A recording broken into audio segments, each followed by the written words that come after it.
Check 1, 2, check 1, 2. You hear how it's kind of check, check. Not to me. Check 1, 2, check 1, 2.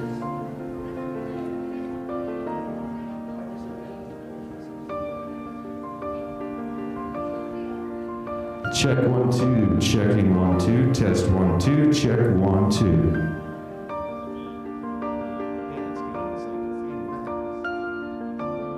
Check 1, 2, check 1, 2.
Welcome, everybody. My name's Joanna Kendrick. I'm the Executive Director of Go Public Schools Fresno. I'm pretty new in the position still, so if we haven't met yet, it's lovely to meet you.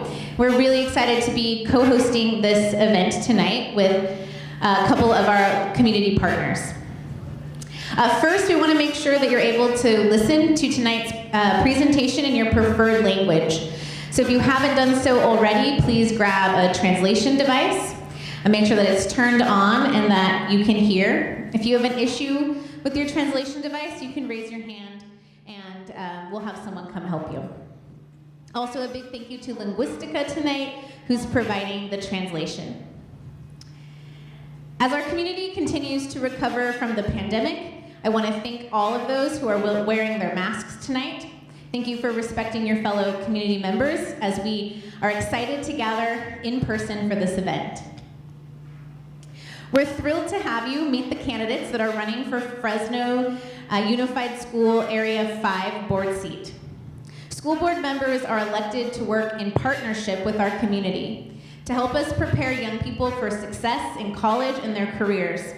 More specifically, school board members set policies and directions for all in the school district. They manage a multi-million-dollar budget, and they're responsible for the hiring and evaluation of the superintendent.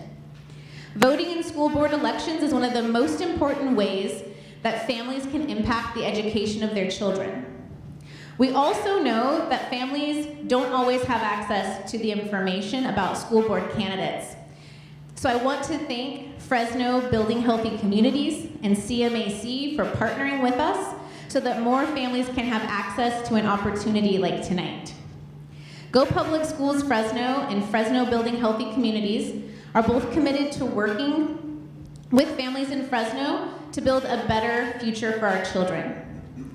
I want to introduce our Go Fresno's Director of Policy and Communications, Eden Morrison, who will give us an overview of tonight. Eden, where are you? Oh, there you are. Hi, everybody. I am also new in my role as Director of Policy, and I'm so glad to see everyone.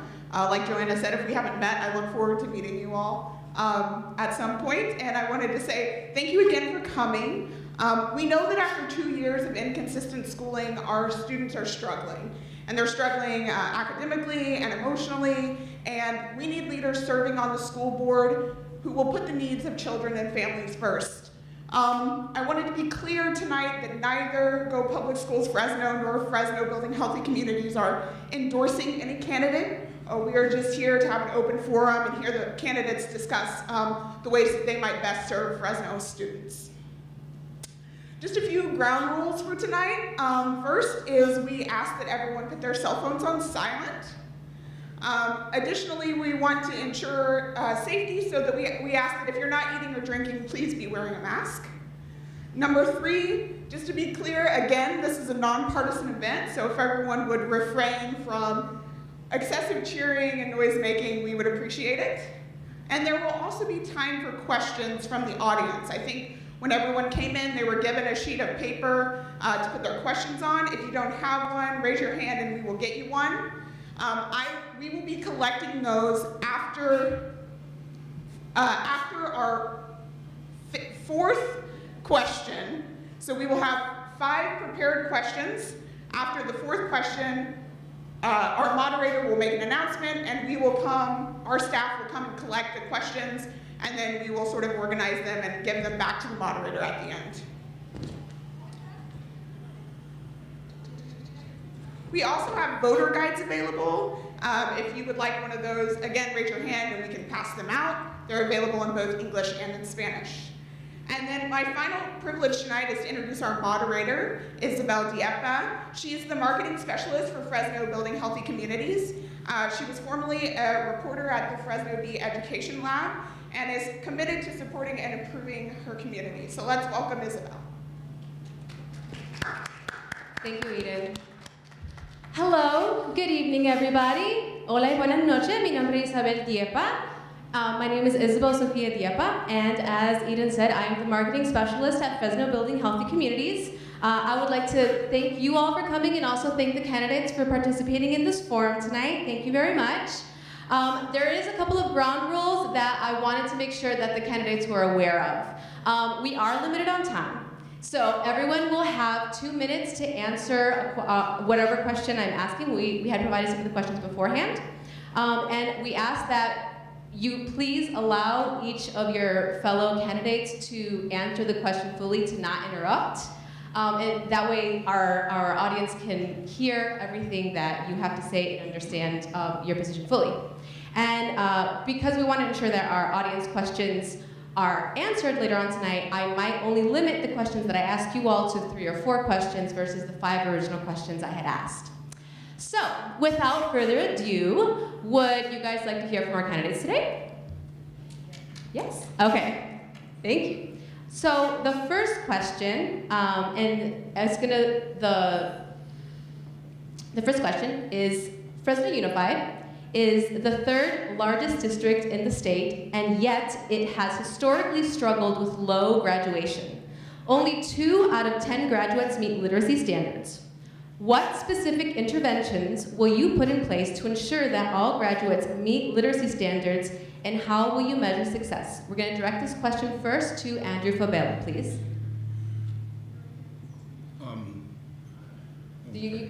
So you're going to actually pass the mic among each other. Excuse me. It's getting a little hot here. Let's be clear. When you say struggle refers that the school district is making progress in its effort to improve upon itself academically. Fresno Unified is not struggling. Fresno Unified is horrible. It's terrible. It is not gaining ground academically. It is actually going backwards, and it is not addressing it at our school board meetings. We have cities like Fresno that are demographically and economically ranked far above, such as Albuquerque, El Paso, Tucson, Oklahoma City. They have the same challenges as the city of Fresno, and yet they're doing far better than we are. We have to find out why that is happening. We have to figure out. Forgive me. I'm just going to let you have it. So. Did you want to finish answering your question? You have 56 seconds. It's kind of freaky there. It's Okay. Yeah. That's understandable. So the next person this question is directed to is to Andy Levine. Would you please pass the mic down to Andy? Sure. You want to? Okay. Yeah. All right. Can you all hear me? No? Is it on? Can you hear me? I don't think the Do you want mic's to borrow on. mine? It's not on, is it? Is the mic on? All right. Hello, hello. Let's take that off of the stand. Check 1 2, check 1 2, testing 1 2, check 1 2, testing 1 2, check 1, testing 1 2, check, testing 1, checking 1. Check 1 2. It's okay. Are we good? Testing. So please feel free to grab some snacks real quick. I think we're good. Okay, all right. All right. Y'all can hear me? Yes. Okay. Did you need I'm okay. Does the audience need the question again? You can't hear me? All right. I'll take my mask off. Can you hear me now?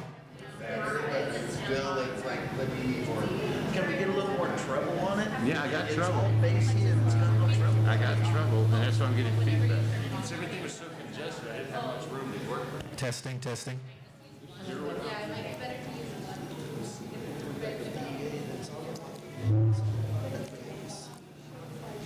Use your teacher voice.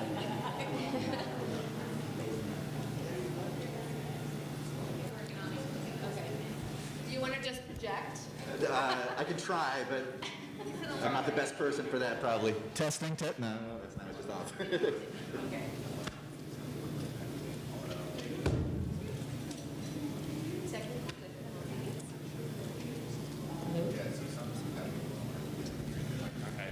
No, you're good. Check 1 2, check 1 2, check 1 2. I mean, it's totally done. I don't know what. Check 1 2, check 1 2, check 1 2. Fuck. Check 1, 2, check 1, 2, check. It's like this boundary keeps cutting out. Test 1, 2.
Getting him, yeah, the magnetic field. You got that speaker way up.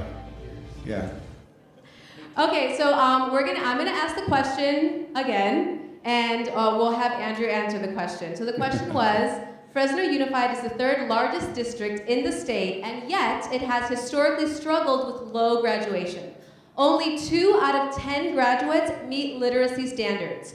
What specific interventions will you put in place to ensure that all graduates meet literacy standards, and how will you measure success?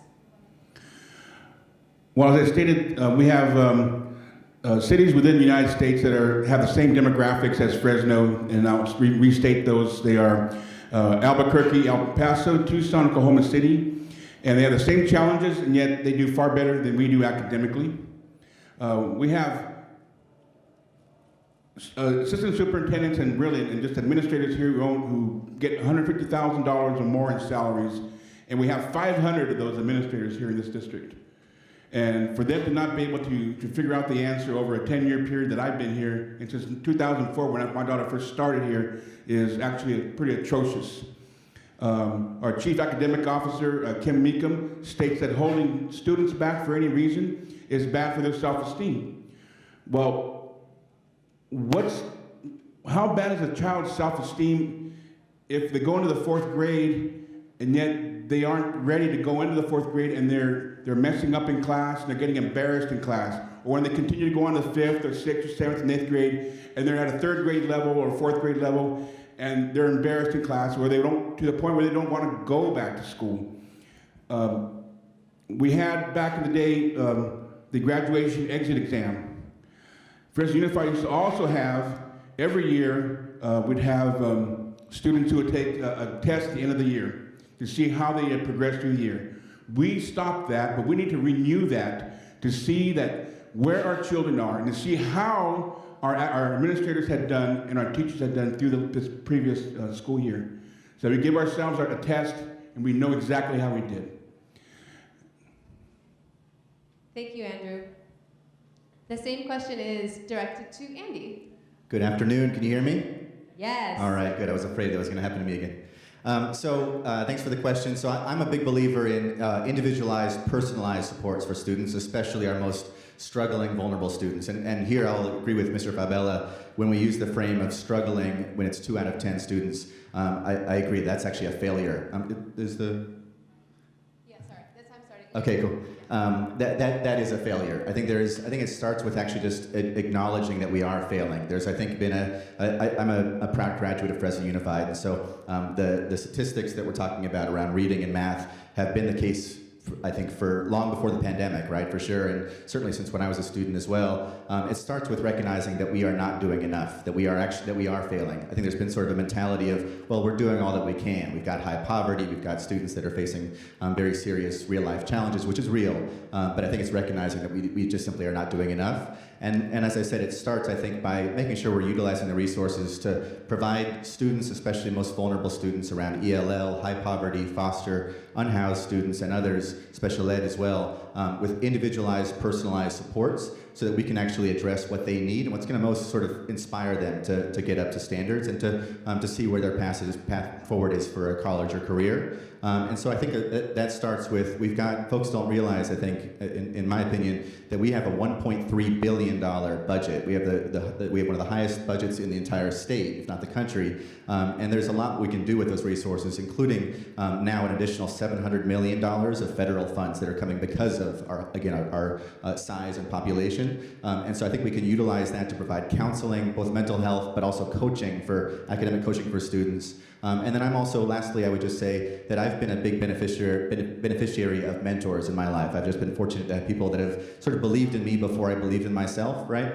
And I think we need to have a lot more of that, not only for students that have that opportunity like me, but students that need to see themselves the way that others see them. And so providing adult mentors on campus to inspire students to become the best they can in reading and writing and math, but also just in life. Thank you. Thank you. And Daniel, yes. But if we could wait for the clock to get down to your 2 minutes to start, but the same exact question.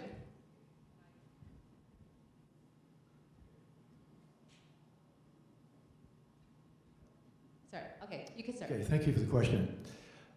Fresno Unified is the 3rd largest district in California, and we should be leading in education, but we're not. I am such a strong proponent of literature and reading. I believe reading is the foundation of all education. And it really starts at the early levels. You know, 3rd grade, first, second, 3rd grade, students should be able to learn how to read at those early grades so they don't get to high school. I've talked to many high school teachers who tell me that students get to the high school level and they still struggle with reading. So for those students who are struggling with reading, I want to propose funding and aggressively funding for high-dose tutoring, individual tutoring, group reading, afternoon sessions, after-school sessions. So we really have to invest and work on the problem that we're confronted with. And I think what happens with Fresno High, and I'm not going to say too much about Fresno High, but the graduation rate at Fresno High is pretty good. It's about the state standards. But there's only about 40% that are proficient in reading. So we really need to work on that. And that's what I propose. That's one of the reasons why I want to be on the board, is I want to work with students and help students. I have a grandson that goes here, so I worry about him. but I have an invested interest in this high school. I'm a graduate, my son went here, and I really want to work with Fresno High and its feeder schools as well. Thank you, Daniel. That question also is directed to Russ. If someone could please restart the clock so that our speakers can have the appropriate amount of time, please. I'm Okay. waiting for the clock. All right, are we at 2 minutes? Oh, that's too much. Okay, there we go ahead. Okay. Well, if 2 out of 10 graduates meet literacy standards, that means only 2 out of 10 were ready to learn on their first day of kindergarten. Fresno Unified reported that in 2018, that 84.5% of its students qualified as socioeconomically disadvantaged, and 18.1% are English language learners. And typically parents are too busy trying to earn a living and put food on the table and clothes on their kids' backs to spend the time teaching preschoolers how to write their ABCs, their 1, 2, 3s, and their own name before they arrive that first day of kindergarten. Many parents don't know how important that is. That is why we need Head Start programs.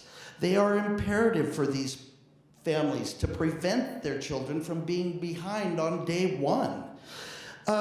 Then they're going to need extra time to catch up if they're not ready. And many, have not caught up. And that's been the history, unfortunately. So when you have English as a second language, those students tend to fall even further behind. 2 years on average. For them, tutoring, remediation is a must. And the continuation of the parenting classes so that parenting can learn what is being expected of their children and to allow the parents to be able to be more active in their students' education. Collaboration between teachers, parents, administrators, students for the students' benefit must become the norm. Success will be measurable through a variety of assessments, but more importantly, through the campus climate. Learning is satisfying, and its reward is happiness. And the lack of learning is frustrating, and it leads to disciplinary issues. Okay, thank you. I'm sorry, your time is up. Okay. So our next question, we are 2 years into the COVID-19 pandemic. It is no surprise that after 2 years of inconsistent in-person learning, students are struggling. What plan or actions would you like to see put in place that will help accelerate learning while also keeping them safe and healthy, both physically and emotionally? And this question we're going to start with Mr. Russ. Well, we have second graders who missed kindergarten and first grade. We have seniors who did not get their sophomore or junior year, and all grades in between suffered similarly. Time waits for no one. As teachers, we used to marvel how student skills would deteriorate over a summer vacation. And now we've given them 2 years, and we expect what? We're starting over, folks. Which may not be all bad, because they're older now, they're smarter now. They're going to be able to catch up quickly if we can get them to realize how important that their efforts are. Incentives to learn and overcome this adversity, as well as discover opportunities, need to be provided. Teachers must be given support. They need to help their students to thrive and succeed by embedding the prerequisite skills into every lesson. This is going to be required of teachers. They're going to have to realize they didn't have the previous knowledge that they were going to need. Parents should be understanding and supportive, ready to rise above to meet their students' needs. As history has proven, when a society fails to educate their children, they are later forced to incarcerate them for lack of having educated them. So we can't let this happen to our most precious commodity.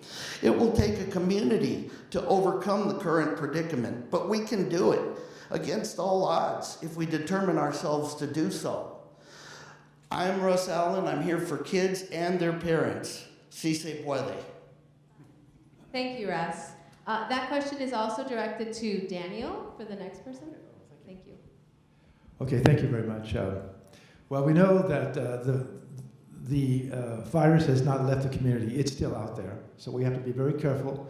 I know there was an event last week where there were 20,000 people on the Fulton Mall, and there are very few masks. So I'm very leery and very, very uncomfortable about the community at this point in time. It's our duty to continue to educate the community with the importance of vaccination and mask wearing. Students learn better when they're at school. And when we went through a 2-year period of in-home learning, which resulted in some pretty, which allowed the students to fall back. In fact, students were behind before the pandemic, they were behind during the pandemic, and now it's up to us at this point in time to help them catch up. So we really have to make this a very school-safe environment, such as recommended ventilation systems and air filters. So we need to really follow the protocols, listen to the science, and then work to eradicate the virus.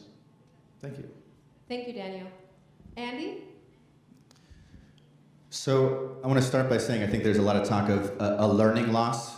This term we've been using, a learning loss for the last 2 years, which is real. I teach at Fresno State, and I would be lying if I didn't say that my teaching suffered during the pandemic, during remote learning, and students' learning abilities and what they received education-wise online was not the same. So that's real, learning loss.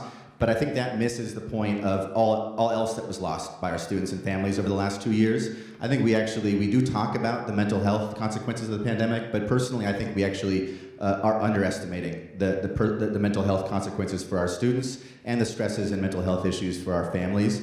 And so I think that the focus only on a learning loss, I think, risks not taking into consideration all the supports, the broader supports that our students need and our families need to just understand what just happened the last 2 years. And this is not normal. This is not actually something that should ever hopefully happen again in our lifetimes. And so sitting down with our students and families and understanding what they need beyond just an education, I think is directly going to allow them to focus on education. But I also think that we need to, as I said earlier, we need to be providing personalized supports for students on that and their academic challenges, what they have lost in those last 2 years. But to the point earlier, they were already behind before the pandemic. And so personalized, individualized supports for students and understanding not all students learn the same way, not all students are in the same place in terms of how they're processing the last 2 years, and so personalized supports as we come out of that. And then there's a part of the question that's about, while also prioritizing health standards. One thing I would just name is there's been some attention recently to Fresno Unified purchased with their federal funding air filters that were not up to actual standards. And unfortunately, Clovis and Sanger actually did provide air filters that were up to standards. And so it starts by actually acting like the third biggest district in the state and providing those basic resources for our students so that we actually can focus on learning and addressing their individualized needs. Thank you, Andy. And Andrew? Thank you. Let's take safety first. I've been campaigning to get this board to get the campus cops back on our middle schools. There have been more guns and knives on our high school and middle school campuses than in any time in history. Almost all students went backwards in education this year. Our administrators want to attribute it all to COVID, but this type of problem has been going on prior to COVID. This is a pre-COVID problem. We have to hold our administrators accountable for the programs that they input and implement. We had, at one last board meeting, I had my assistant superintendent of curriculum, Carlos Castillo, come up to the board and say, we are going to implement a new program that teaches physics to our students. 24 students are going to teach physics throughout the district. The California State Education Code says that if you want to teach math and you want to teach science, you have to be credentialed in math or in science. No other way. You have to be credentialed in math or science. The people that meet that criteria, only 3 teachers are credentialed in either math or science, just 3. But this school district wants to try and train who knows who on how to teach physics. That's a waste of time. Plus the fact that our students we know have fallen behind because of the pandemic. We're going to now implement physics to students who have fallen backwards in their reading and in their ability to do mathematics. This school district doesn't understand the fact that we have to bring our children up again. We have to teach them the basics, give them a foundation so that then so that the programs we offer them in high school, they can take full advantage of. They simply waste money on programs that our children cannot take full advantage of because of the pandemic, one, and because they have not been adequately educated, secondly. Thank you. Thank you, Andrew. For our next question, oh, you were the first one. Oh no, yeah, you were the first one. Yeah. I was like, no, I don't know. Oh, sorry. All right, so for our third question, schools have and will continue to play an important role in supporting public health by providing services like required vaccinations and ensuring children have access to meals. How will you prioritize the health and needs of our community to ensure that schools continue to play an active role in our community's health? We're going to start with Daniel. Okay, thank you. Yeah, I truly believe and support the idea that student health is utmost important in the school district. And we need to do that by following the science, following the science, thank you, following the science, following the protocol with regard to the vaccinations, masks, and all the requirements. I will tell you, I have a grandson. I keep using him as my barometer. I apologize, but he had come to school a couple of times with a runny nose, and he was sent home immediately and to get tested, and he missed about 2 or 3 days of schools. So we're still losing, valuable time in schools.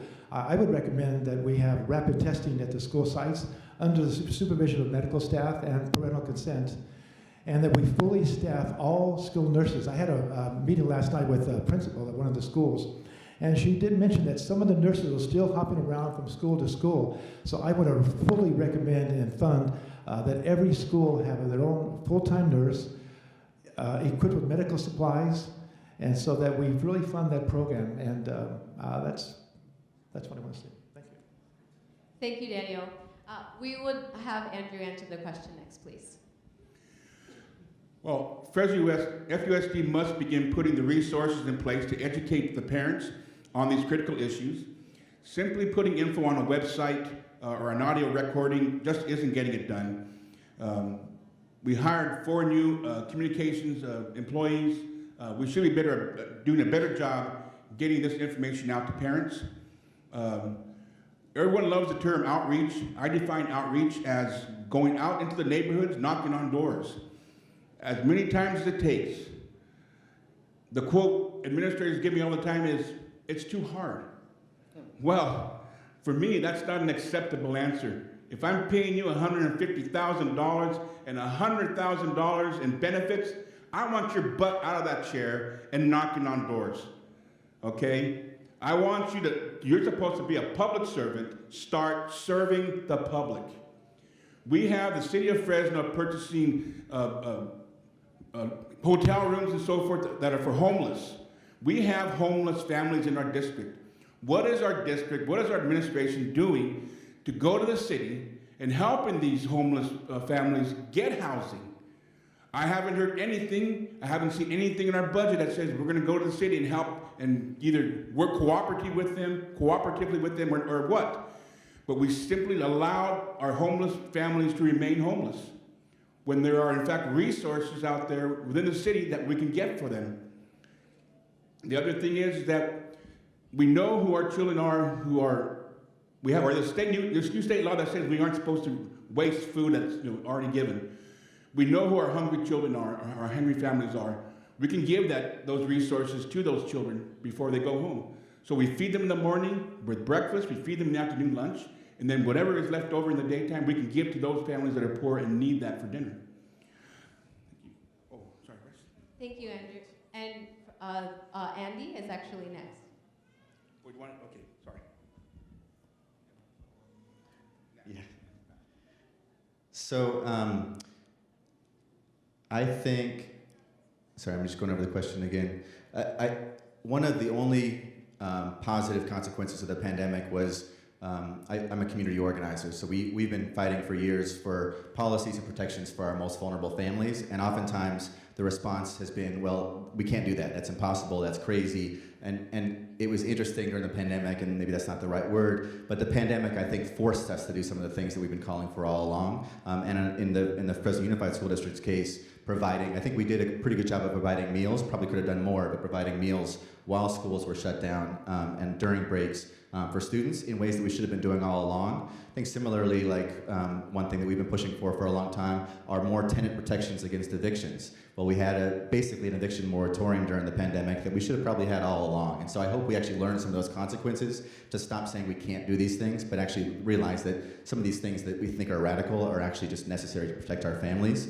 And one of those things I think is our schools being, I know there's a question coming up if we have time, on community schools. I studied this in my graduate program, this idea of schools being not just, obviously, first and foremost, places for learning in the classroom for students, but schools really being beacons for the whole community, for students, families, and the whole community, whether you're an active student or parent or not, getting access to resources that you need. And I think we saw in the pandemic, when schools are shut down, the resources that we typically have access to, we don't have access to. And that's maybe one reason why there was actually federal and state funding for rental assistance during the pandemic. The city of Fresno only spent, I think at this point, has spent about 10% of those dollars. And I think a part of that is our schools could have done a lot more in being communicators to our parents and community on how to access these resources. And finally, as a part of community schools, there are some models in our district where we actually have literal health clinics, Clinica Sierra Vista being an example, that provides actual health services for our students and parents. I think we should have that at all of our schools, and I'm a big champion of community schools, again, to provide the broader access to resources and health for our whole families and students. Thank you, Andy, and if you could please pass the microphone down to Russ. Okay. All current programs, which are a lot of programs that are provided, should be continued and scrutinized for their effectiveness and needs for improvement. The staffing of school nurses, psychologists, and social workers should remain a priority. At DeWolf, the school nurses were some of the only healthcare people our students would ever see. And so it was very important. And physical education needs to be reestablished in the district. The connection between a sound mind and a healthy body must be affirmed for every student. We must admit, however, we can't make anyone be healthy any more than we can make anyone want to learn. We can provide healthy food. We would watch the custodian as the kids would throw away the healthy food and they'd eat only the treats and the sodas and the junk. And so this is an educational issue that truly starts in every home. And I think we all need to, as a community, realize our health is in our own hands by what we eat. Our nutrition is very important. And we've kind of let that get away from us, I'm afraid. And it kind of shows in the obesity is off the chart. It's one of the #1 problems in our district. And getting kids to be healthy again. How are we going to do that? How are we going to get them out and actually participating in physical education instead of standing there because the coaches don't have any means of saying, no, kid, you need to move. You know, it's kind of been taken away. And so as parents, I think we have to encourage our kids and remind them that they are part of it. It's not just something, education isn't something the teachers just give you. You have to actively participate in it. And we have to form this collaboration between parents, students, and teachers. Absolutely. Thank you, Russ. And for our next question, Andy, you just mentioned about community schools. Families are struggling economically with their health and the added worry of their children's schooling. One of the solutions that has been proposed are community-based schools, which incorporate community services for the whole child, families, and the community. How would you champion community-based schools, or is there another solution that you would implement? And we will actually start with Russ. Well, when I Googled community-based schools nearby, I got Fresno EOC, Seoul, downtown, Phoenix, and Pathways. So there are mixed messages about community-based schools. If you know about these schools, you know. Conceptually, though, community-based schools are not new. The idea has been around since 1902, when an educational reformer named John Dewey presented the idea to the National Education Association. It means basically teachers and staffs are to identify the specific needs of their students and residents of a surrounding community, then meet with administrators from the area, the community members at large, to develop an assisted community program to address those challenges.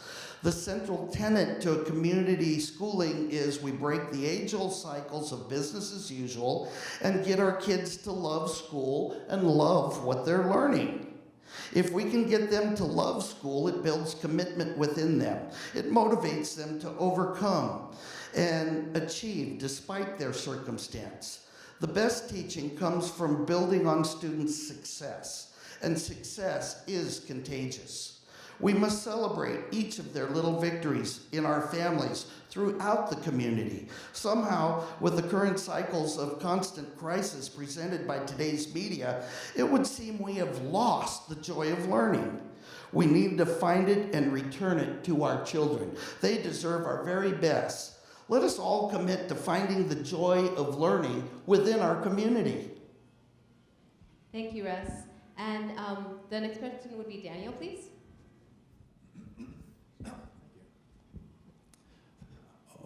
Did you need me to repeat the question? Yes. Okay. Families are struggling economically with their health and the added worry of their children's schooling. One of the solutions that has been proposed is community-based schools, which incorporate community services for the whole child, families, and community. How would you champion community-based schools, or is there another solution that you would implement? Okay, thank you. It is my understanding that the Unified School District is actually coordinating the program as it is, as we speak now. They are trying to create, let's say, pilot schools, pilot projects. So I would be a strong advocate to bring some of those pilot schools here in this district. Now, every school may look a little different based on the needs of the community and based on the needs of the school. So in the perfect school, I would see is the resources that we could reach out to the community. I could see health clinics on campus. I would like to see social workers on campus to help the social needs of students. Health clinics, social workers, medical needs. I think those things are truly important. And I will say the school district doesn't have all the answers, and I don't have all the answers, but I think the answers are out there among all of you. I'm a very strong proponent of community schools, and I believe in those. But I think I'm going to reach out to parents and the community and bring them forward with ideas on what their school will look like. And every school will look different based on the needs of the community and based on the needs of the school. So I would be a very strong proponent of that. Thank you. Thank you, Daniel. Andy? So Mr. Allen mentioned that community schools aren't necessarily a new concept, and that's right.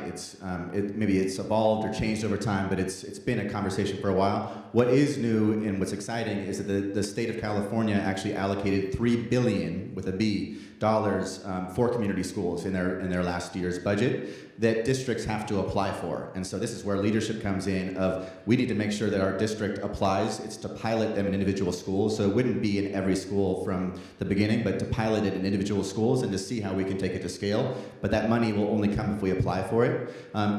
There's no one model for community schools. It can look a lot of different ways. But as I said in my last response, at the heart, it's about really recognizing that I think we have a mentality in our schools that teachers are sort of the end-all, be-all, are asked to take on everything academically and otherwise oftentimes for our students. And community schools, ideally, if they're done best, allow our teachers to focus on teaching in the classroom and provide broader supports outside the classroom, and not just from the school itself, but actually through community-based partnerships to provide mental health, broader health, even for the family, like financial literacy, citizenship classes, broader sort of supports for the whole family, and again for the whole community. You shouldn't only have to be an active parent or student to have access to your community school. And I think a big part of at the core of a community school is it's inviting and engaging parents in the process. So it's imagining what do you need, and to the point earlier, it's not just a survey to ask people what they need, but it's actually actively involving parents and students on how do we reimagine our schools so that we're actually providing the broader supports for our whole community to provide the supports that we need in a city like ours. Thank you, and Andy, can you please pass it on to Andrew? Thank you. This is not new to me as well. When my daughter first came into Fresno Unified in 2004 at Slater Elementary, the state of California had taken over that school. They said there's only going to be reading, writing, and arithmetic. The parents were upset, so I had to go to these parents, and I walked every home in that Slater Elementary area, and I said, "You want your kids to get art and music back? You got to come back to your schools and help your teachers." English learner parents who needed help to understand English, I found a grant with the Department of Labor, and my father, who was a teacher, taught the English course so that when these parents were able to speak English, we put them in the classroom, they helped the teachers, and they helped those English learners, students as well. Test grades went up. In 2 years, the state of California was gone. Fresno Unified took over. Everything went downhill again. Parents left, and that was the way it is. Fresno Unified does not know what the hell community schooling is. In meeting with parents and walking through the area, I met with a retired Fresno Pacific University graduate program teacher, as well as a couple of retired elementary school teachers who have promised to donate their time in creating a mentor program for the Fresno High area, their elementary schools, middle schools, and high school. They're going to go through the curriculum, they're going to evaluate our teachers, and they're going to say, here is your strengths, here are your weaknesses, let us help you. For me to communicate better with our teachers here in this area, I'm going to create a parent trustee committee where we have a liaison from each school that can talk to the parents and find out what's going right in your school and what's going wrong so that we can tackle those problems. I can go to our superintendent and say, this is what's broken, fix it. They don't allow me, I'm sorry, as a trustee to do administrative stuff. So I got to get this information and give it to my superintendent and say, here you go. That's when I can do my oversight and make these people accountable. There is no way. Oh, thank you.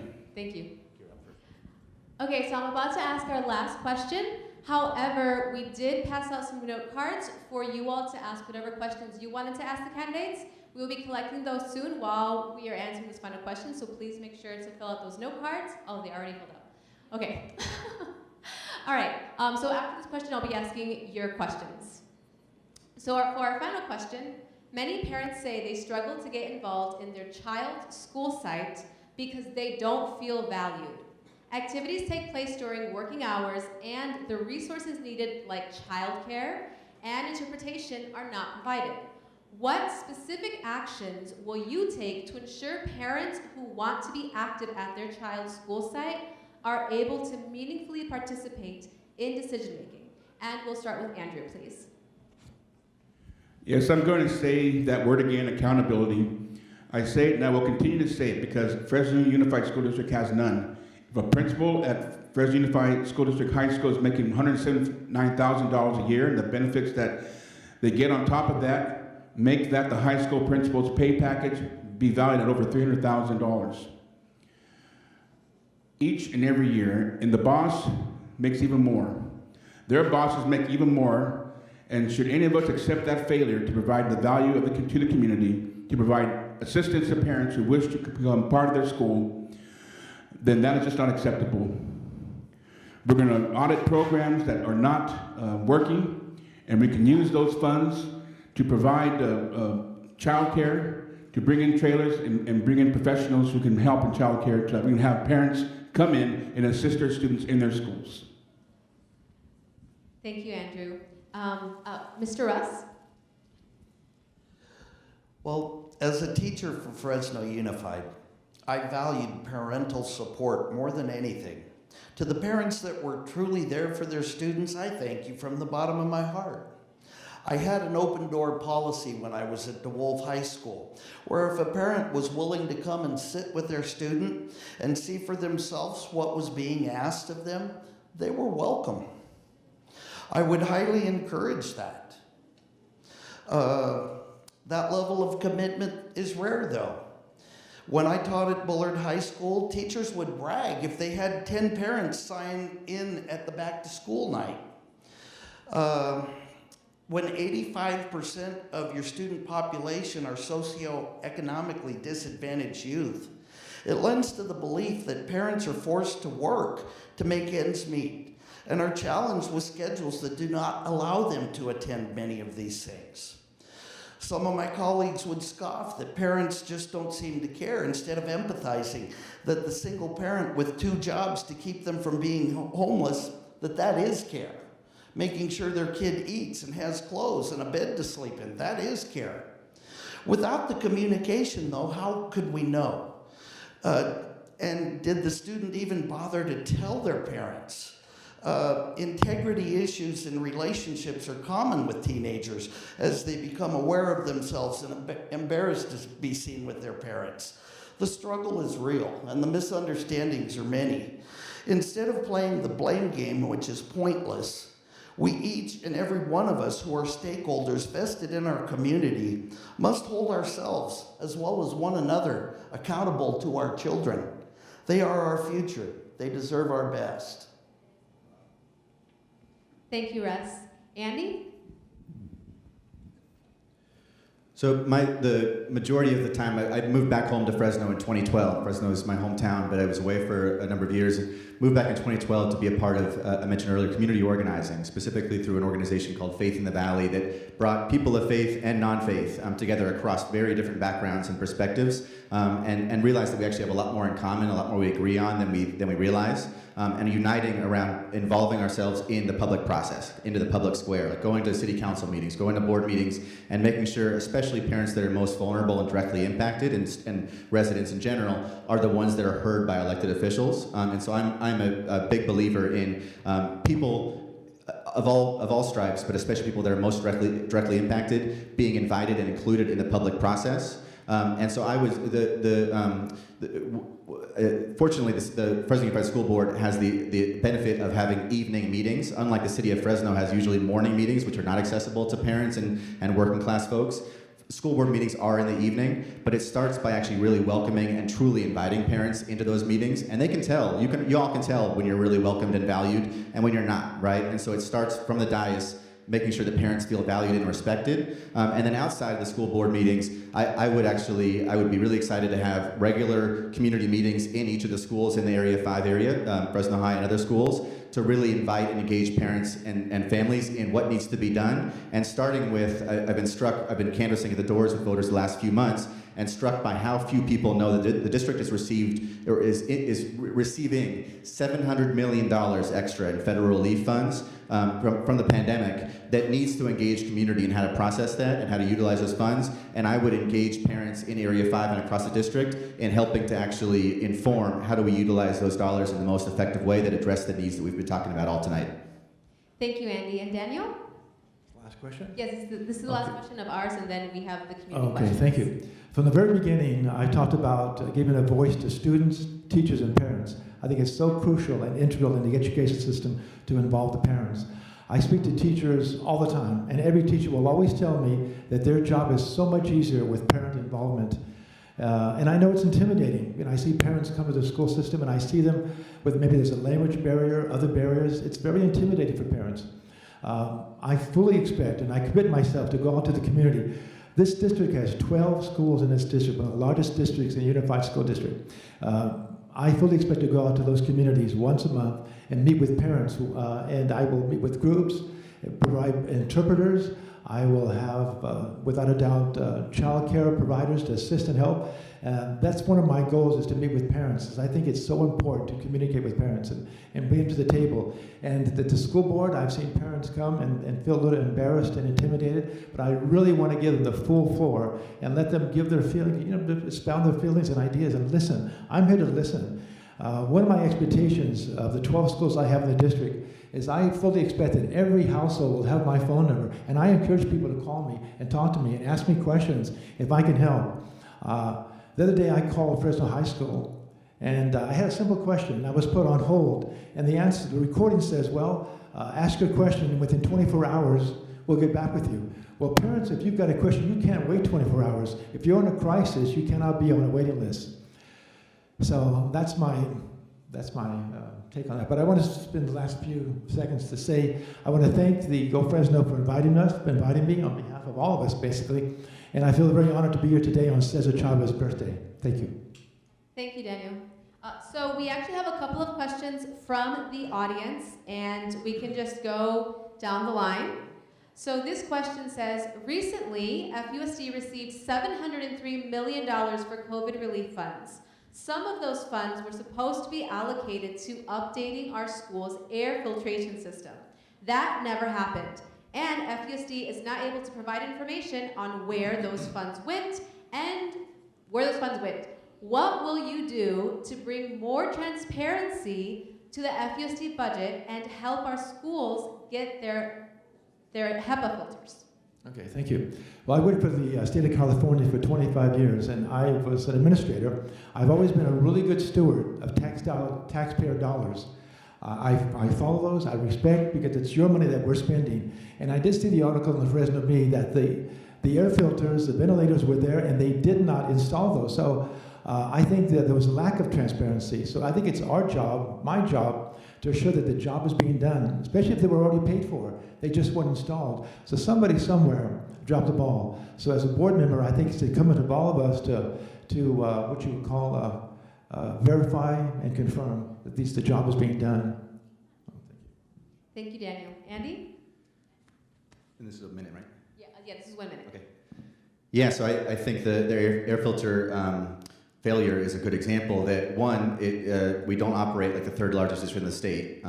Again, as I mentioned earlier, Clovis and Sanger actually provided some of the filters, the standards that we did not provide. And it also only came out because the Fresno Bee actually uncovered it. And so that, to the question, that's a lack of transparency. And as I followed the board meeting after that Fresno Bee article came out, there's still, I don't think, was full transparency. There was sort of a lot of responses of how we're getting to standards, of why I think one of the responses was the district followed the guidance of the Council for Great City Schools. And that, there's some things that I think we can follow like a template around, but it's not actually an acceptable excuse to say, well, we got guidance from somebody else and we just took it. We need to actually lead. And then I think it's just leadership is when you recognize you actually made a mistake, admitting your mistake, having leadership to know we didn't actually make the right decision here, and we're actually going to address this. We're not going to cover it up. We're not going to try to explain it. We are going to do what needs to be done, and we actually are going to welcome the pushback and the sort of the shining a light on when we actually don't do the right thing. And so that's, I think, transparency, but it's just leadership. Thank you, Andy. Andrew? Well, part of this problem should have been rectified back in 2018 when the school board, prior to Measure X, had an audit on all to show where all the swamp coolers and outdated air conditioning units were. They located that there were 20 schools that had inadequate air conditioning, 2 middle schools that had gymnasiums that had swamp coolers, and this building right here at Fresno High that had their gymnasium that had a swamp cooler. And yet right now, in Erickson Elementary that needed to have the cafeteria torn down because it was too small and then replaced. That is barely had. It's still continuing to happen. That was supposed to have been the priority, which was also stated back in November by Karen Temple. That has not been met. That should have been done the first thing ever on the expenditures of Measure X. To say now that with the ESSER funds, and we should have purchased the correct air filtration systems, wouldn't have been as big of a problem. But as Mr. Levine said, the lack of transparency. When I saw those filtration systems, I said to myself, my God, I've seen one of those, I paid $20 for it. How can they say that this is adequate? They're just... We're out of time. Thank you. Russ? That is kind of a pet peeve for myself, the lack of transparency that we've seen over the years, the course of my tenure with the district. When I was at Scandinavian, I felt that the work as they remodeled all of our classrooms, it looked substandard. Having been a remodeler, I did not see top quality going in. They were all union scale and all of that, but you had to wonder who was getting the kickbacks, because I just did not see the district getting the bang for the buck that they should have received.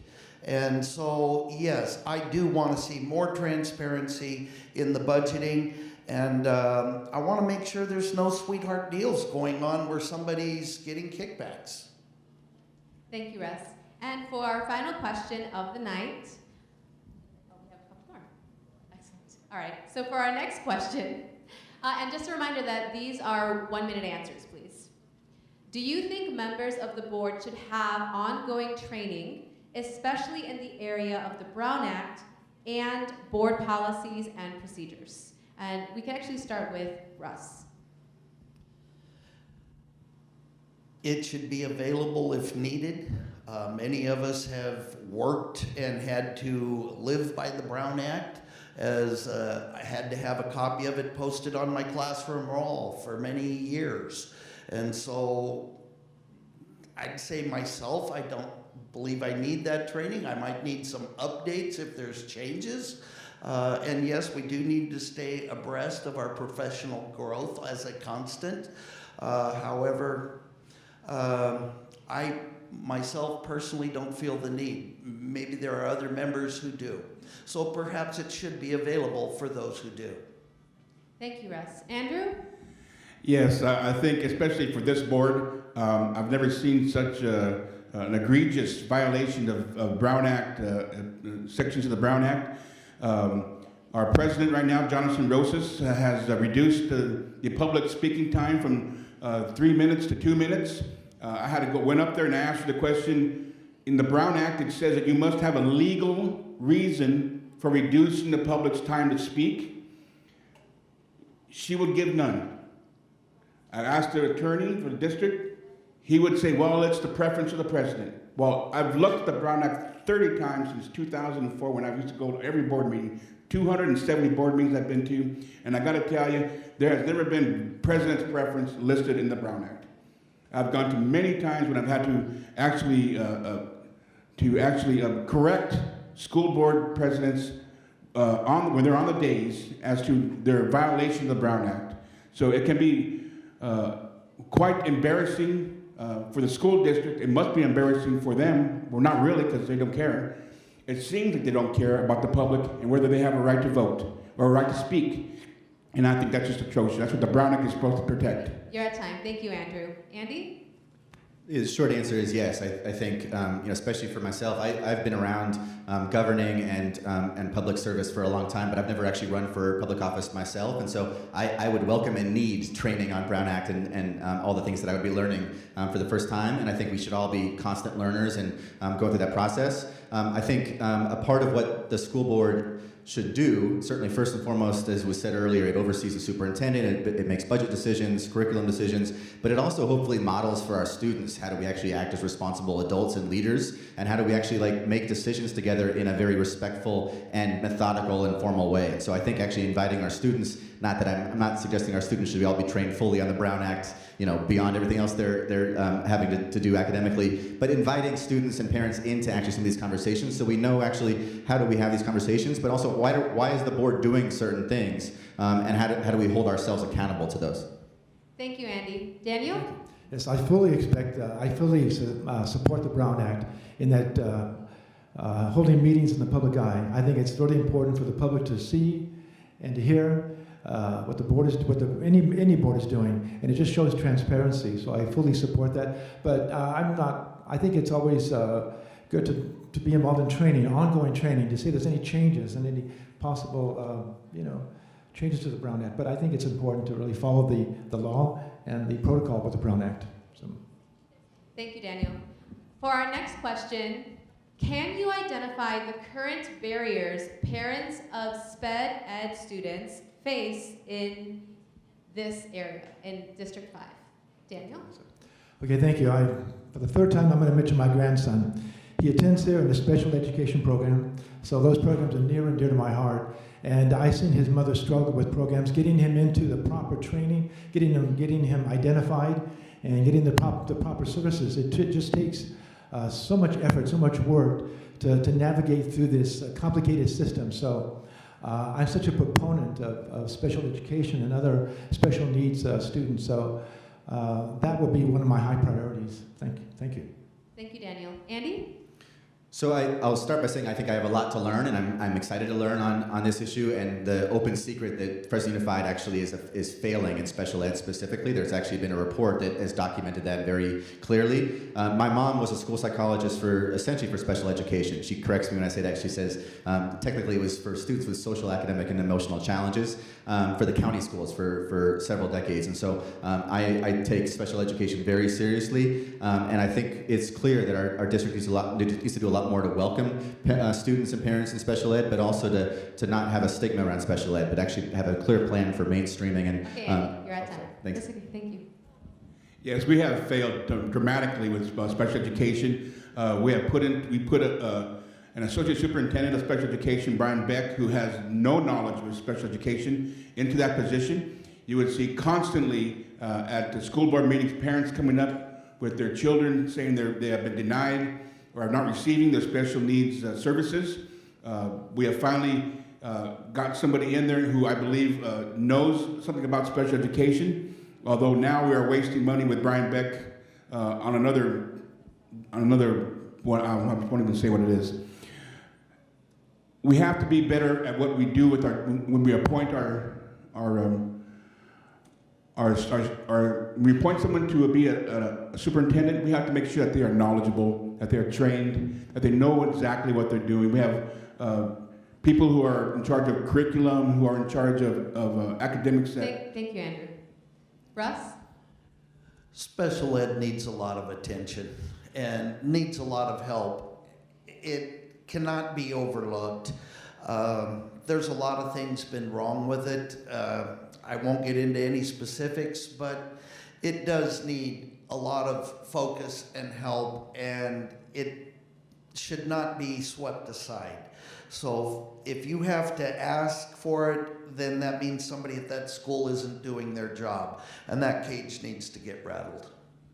Thank you, Russ. So for our next community-led question, to what extent would you address school fights that occur on campuses, and what disciplinary steps should those students face in order to keep other students safe? And we'll begin with you, Russ. Well, one of the first things would be to get the police officers back on our campuses. At DeWolf, it made night and day difference having the police officer present there. It really does. The police officer presence, it's just a proximity. Kids are less likely to do something if they know that they're not going to get away with it because a policeman's right there seeing it. And so, yes, we need to get the police back on our campuses. And yes, fighting is unacceptable. It's never been acceptable on school campuses. And, you know, back when I was in school, the coaches used to take you and put you in a ring and let you fight it out. They can't do that anymore. I guess a kid or two got hurt, but people that that want to fight, they've got to realize if you take it to a gym, you're an athlete. You do it at the school, you're an outlaw. Thank you, Russ. We're out of time. Andrew? I'd like to say, as Russ said, an increase in our police at the middle school as well as the high school level. If we are unable to do that right now, then I believe we should go outside and contract professional security, like Fresno County Security or CVC Security that does security work for our Fresno football games and events at the Save Mart Center. This would be a stopgap until either Fresno Police can actually afford or be able to have the employees to put back on our Fresno campuses. If not, then we already have these security firms under contract. I would like to spend the money that we spend on attorney's fees for retainers, I think can be diverted into hiring or contracting out for security services so that our teachers and our students can be safe. I didn't like seeing our employees being injured like that or police officers being assaulted. There's no place for it. We also need to hire more psychologists and family and welfare individuals so that we can find out what exactly is drawing our children to gangs rather than to our schools and the Gold 2 programs that we have here on our campuses, or to their homes. Thank you. What's the problem? Thank you, Andrew. You're at time. Yeah, I appreciate this question. Sorry. Yeah, did you want to repeat it? No, I'm good. Okay. Good. I appreciate the question. I think probably almost everyone, if not everyone in the room, knows it's probably coming from. It's a concern in general, but Fresno High has seen some really scary fights and incidents the last few weeks. I think certainly accountability where that happens is a must, and I've heard where there have been gaps in that accountability. But I actually want to focus on the proactive, preventative side of things. I don't think students or anybody act out and certainly act in violence for no reason or because they want to. It's coming from a place of trauma and need and vulnerability. And I would be a big believer in community-based partnerships to provide adults and mentors, especially adults that have been through a path that students are hopefully avoiding, students that are facing trauma and real issues, to coach them and mentor them to avoid that violence happening in the first place and provide them a path forward. Thank you, Andy. Daniel? Thank you. I've knocked on hundreds of doors in this neighborhood, thousands of doors in Fresno during this campaign. And I talk to parents who have students that attend Fresno High School. And when they send their student off to school, they want to know that their student is safe. Safe when they walk to school and on the way home from school. So I really support what we call campus security officers, or campus officers. I also support campus security. I believe in holding students accountable and responsible for their behavior. But I also understand recently I heard there was a student here on campus that was working to resolve some of those issues on campus. You probably might have heard about that. I'm a true believer of conflict resolution. And certainly we have specialists in Fresno that are specialized in conflict resolution. I would like to have them come on campus and work with students to resolve some of these conflicts. And so that we have less violence. Violence does not belong in any setting, whether it's a school setting or in the community. So I want to hold students responsible and accountable for their behavior, but yet give them an opportunity to work through their conflict. Thank you, Daniel. For our next question, for African American students, FUSD has one of the lowest achieving academic success in the state. What do you propose, and why are we still dealing with this issue? We can start with Andy, sure. Thanks. So I think we are failing our African American students. I think our African American students feel forgotten. I think they feel targeted on campus. I think they feel criminalized, and the school to prison pipeline is real. And so I think as we talk about focusing on special ed students, ELL students, foster students, unhoused students, we need to actually name our African American students in that, because there is a clear issue there. I think sometimes when you don't have a significant population of a student body, that can sometimes just sort of fall through the cracks. But I know the district is doing district-wide investments in African American students, but I think maybe modeling this at Fresno High and individual campuses so that students, our African American students, are invited into shaping that of what they need, and their parents are invited in that process, so that it's not a disconnect for the student and the parent, to make sure that we actually address that as the failure, and we can be proud of actually addressing that in ways that other districts have not done so. Thank you, Andy. We've had implemented programs for literacy for our 8% of our African Americans. It's worked, and we've also tried programs that targeted African Americans for mathematics, and that's shown some progress, but not as much as we would like. I think we need to do more outreach towards our African American families and the community as a whole, to sort of somehow or other convince them that education is going to be the key to their success, rather than just a wayside thing or a way to just spend your time and waste it. We need to inform them that this is going to be their silver bullet. This is going to be their lifetime endeavors. That we're now for programs for them to learn, so that they can take advantage of these programs, be it CTE programs or different academic programs. But we're going to have to make sure that they understand that they are going to have to put in the effort themselves. It's going to have to be a two-way street. We just simply cannot create programs to say this is for the African American child, but the African American child isn't understanding of it and doesn't understand it. It's not going to work. Thank you. Russ? This is absolutely an issue. The last year I was at DeWolf, we spent a major amount of our meeting time talking about this exact issue. And we invited some of our parents, African American parents, to come to campus to try and help us understand what we could do as educators. And you know, when you look at the African American part of the district student body, is less than 9%, but so many of the problems, we are failing to help these students to be all they can be, and we need to figure this out. We truly do. It's an anomaly that I can't say we figured out while we were there, but we definitely came to see it exist fully, and we were very much challenged in how we could bring about this change. But as Andrew mentioned, it takes everybody participating. It can't just be done for the student. The student has to put themselves and invest in themselves. Thank you, Russ. We're out of time. And can you please pass the mic down to Daniel, because he did not answer this question yet. Thank you. I know we've talked about this issue for years. I think it's time to do something. I think we need to do the research and find out why we're failing them. I'd like to see our teacher staff look at like the community. We need to recruit and hire more African American teachers, maybe administrators. We need to go into the homes and do outreach and find out from the parents, what can we do to improve the quality of education of these students. So there's a lot of work to be done in this area. I know Fresno High has about a 75% Latino population, 8% Asian, 8% Black. So we need to look at those demographics and see what we can do to assist them and help them and navigate through this school system. So we're not doing a very good job, but I assure you we can do better. We will do better. Thank you, Daniel. And for our last question, I think this is actually the last question.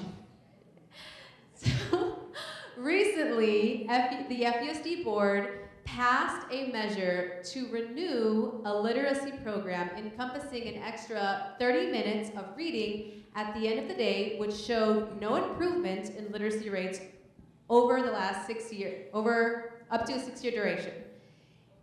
It was renewed due to teacher union support. How would you vote on this measure if you were on the board? And if you're in favor or against it, please say why or why not. Okay. Well, I mentioned earlier that I was a really good steward of taxpayer dollars, because those taxpayer dollars, it's your money and it's my money. And I would never throw good money after bad money. I'm always a proponent of measuring success and measuring failure. If programs do not succeed and show a measuring of success, I would not support continuing. I'm really open-minded, and I think we can always explore other ideas, but if we have documented proof that a program is not succeeding and not failing, I definitely would not continue to support that. Thank you, Daniel. Andy? Yeah, I am a believer in added academic learning time and sort of outside the classroom time, individualized supports for students. And so in general, I support programs like that, including literacy programs that make sure that students get the extra attention and support they deserve. But I also think there's a trend, there's a pattern in school districts and just in public office of we've already put so much money into something, we can't pull away from it. And I think that's actually, that is a bad trend. And so if over enough years, and 6 years is a good amount of time, right? I think we can't just sort of give up on something or make assumptions about something after a couple of years. But if after 6 or more years the results are not there, we have to admit that and recognize that we need to be better stewards of our dollars. Thank you, Andy. Andrew? As I mentioned, one of our administrators had implemented a literacy program for the 8% African American students. This literacy program has been working. She's been trying to expand it so that she can go to 20 schools and expand this so that every student can benefit from this program. But the administration has been fighting her on this. I want to get on the board and back her and expand this literacy program, not just for African American students, but for all students to benefit from, so that then we can show data that says this program is actually working, not just for African American students, but for all students, Caucasian, Asian, Hispanic. We also need parents to come back to our schools and assist in reading. We need mentoring within the schools. Our students can mentor one another, read to one another. I think it's great that we have the 1 hour or the half-hour thing that we have at our school, but I don't think it's worked. The data has shown that it hasn't worked. This one program that I've mentioned right now from this administrator has worked and is working, but the administration, hard to believe, refuses to expand it. Thank you, Andrew. Let's see. I'm sorry. What was the question again? The question was, recently, the Fresno Unified Board passed a measure to renew a literacy program encompassing an extra 30 minutes of reading at the end of the day, which showed no improvement in literacy rates over the last 6 years that it has been active. It was renewed due to teacher union support. How would you vote on this measure if you were on the board? And please explain why or why not. Well, there are many literacy programs, and some of them are definitely better than others. Adding an extra half hour of reading time, I'd have to question, were the teachers compensated? Because would anybody want to work an extra half hour a day with no pay? And you see, that becomes one of the problems. When we ask teachers to do more, we have to be ready to compensate them for the more we're asking. There's SRA reading programs where kids are individualized and they can go through and at their own pace. And for some kids, those are fabulous because it becomes a competition. Who can achieve faster? And healthy competition in literacy would be a very good thing within the district, where kids are excited when they can outperform one another, and they strive to be the stars of their class. That's what we need. So I'd have to look at which exact program they're talking about. There's many good ones, but I would definitely vote we need more literacy in the district. Okay. Thank you, Russ. Well, that was all of our questions for tonight. Thank you so much for coming out, and thank you for answering our questions. If you guys could please show our thanks to them. And I believe President Go has a couple of closing remarks. Thank you very much for your time. Thank you, everybody. A big round of applause for Isabel, a wonderful moderator this evening. We thank you guys for coming. Thank you so much for sticking with us through our technical difficulty at the beginning. You were very gracious, so thank you for that. Thank you to our candidates. We want to remind you that voting runs through April 12th. If you need information on voting, Carmen, can you raise your hand over there? Our wonderful Carmen Zamora. She'll be up here at this table, and there's information on how to register to vote. Also, don't leave without a voter guide, and some of the candidates also have information up there for you. If your question didn't get answered tonight, we will be sharing all the questions with the candidates. We also would encourage you to reach out to them individually. If you have additional questions, we'll put their contact information up for you tonight as well, all right? Thank you for coming. Thank you for engaging with us tonight. We're so happy to have you. One more round of applause for our candidates. Have a lovely evening.